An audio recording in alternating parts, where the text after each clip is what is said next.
Hello, everyone. Welcome back to WMO English Learning, your go-to podcast for mastering the English language. I'm John.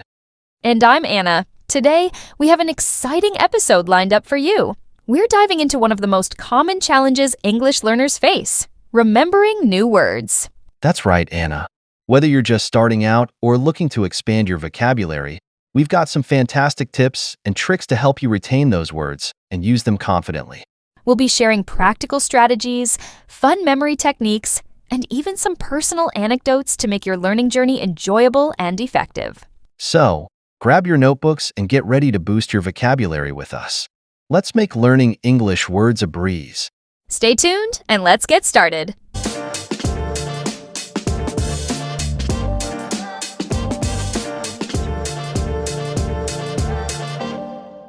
Okay, let's kick things off with Tip 1. Use flashcards. Flashcards are a classic tool for memorizing vocabulary, and for a good reason. You take a stack of cards, write the English word on one side, and the meaning or translation on the other. Then, you go through these cards regularly. John, why do you think flashcards are so effective? Well, Anna, flashcards utilize active recall, which means you're trying to remember the word from scratch rather than just recognizing it. This process really strengthens your memory. Plus, they're super portable. You can review them anytime, anywhere. Absolutely. And to add to that, using images or colors can make your flashcards even more engaging and easier to remember. Now, moving on to Tip 2. Create a memory palace. This technique is both fascinating and incredibly effective. A memory palace is essentially a mental space where you can store information. Right. Imagine your own home and associate each room with a different group of words. For example, the kitchen might be where you store all your food-related vocabulary. Visualize the words in specific locations. The more vivid and unusual the imagery, the better. It's like turning your home into a giant mental dictionary. Exactly. This technique leverages spatial memory, which is a powerful part of our brain's recall mechanism. And it can be a fun exercise too. Last but not least. Tip 3. Practice with spaced repetition.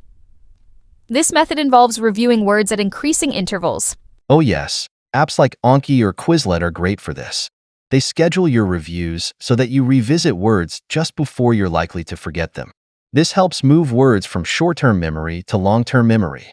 Essentially, you reinforce your knowledge just when you need it most. Spaced repetition is scientifically proven to be one of the most efficient ways to learn, and it helps you manage your study time effectively by focusing more on the words you struggle with and less on the ones you already know well. Let's get started with Tip 4.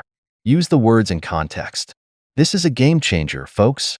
When you use new words in sentences or conversations, you understand how they're used and they become more memorable. Anna, why does using words in context make such a big difference? Well, John, using words in context helps cement their meanings and usage in your mind. It's one thing to memorize a word, but understanding its nuances and seeing it in action takes your learning to a whole new level. Writing short stories, diary entries, or even just practicing sentences out loud can be immensely helpful. That's a great point, Anna. And speaking of personal connections, let's move on to Tip 5. Connect words to personal experiences. Relating new words to your own experiences or emotions can make them much more memorable. Anna, how does this tip work in practice? It's all about making a personal connection, John. For example, if you learn the word joyous, think about a moment in your life when you felt truly happy and describe it using that word.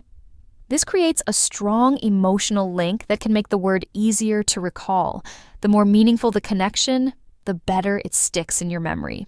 That's such a powerful technique, Anna. Now for Tip 6. Visualize and draw. Creating mental images or drawing pictures that represent the words can be incredibly effective. How does visualization help with memory retention? Visualization taps into our brain's natural ability to remember images more easily than words. If you're learning the word gargantuan, you might imagine a giant, towering figure. Drawing pictures or even doodling while you learn can make these associations stronger and more vivid. Exactly. It's like giving your brain a visual cue to trigger the memory of the word. And don't worry if you're not an artist. simple drawings can be just as effective. Let's dive right into tip 7. Listen and repeat. This one is all about immersion. Listening to native speakers using the words in context can really help you grasp not only the meaning, but also the correct pronunciation and usage. Anna, how can listening and repeating enhance our vocabulary learning? It's simple, John. When you listen to how native speakers use words, you get a real sense of their pronunciation, rhythm, and intonation. Repeating after them helps reinforce this in your memory. Podcasts, songs, and movies are fantastic resources for this. It's like a workout for your language muscles. Absolutely, Anna. And it's not just about passive listening. Actively engaging by repeating the words and sentences makes a huge difference. Moving on to tip 8, group words by theme. Organizing your vocabulary by themes or categories, like food, travel, or emotions, can help you remember related words together. Exactly. When words are grouped by theme, they create mental clusters that are easier to recall. For example, if you're learning words related to travel, you might have words like itinerary, destination, and embark in one cluster. This thematic approach helps your brain make connections and enhances retention. It's a great way to build context around the vocabulary. Instead of learning isolated words, you're learning them in relation to each other, which can make them more meaningful and easier to remember. And don't forget to practice using these words in sentences or conversations related to the theme.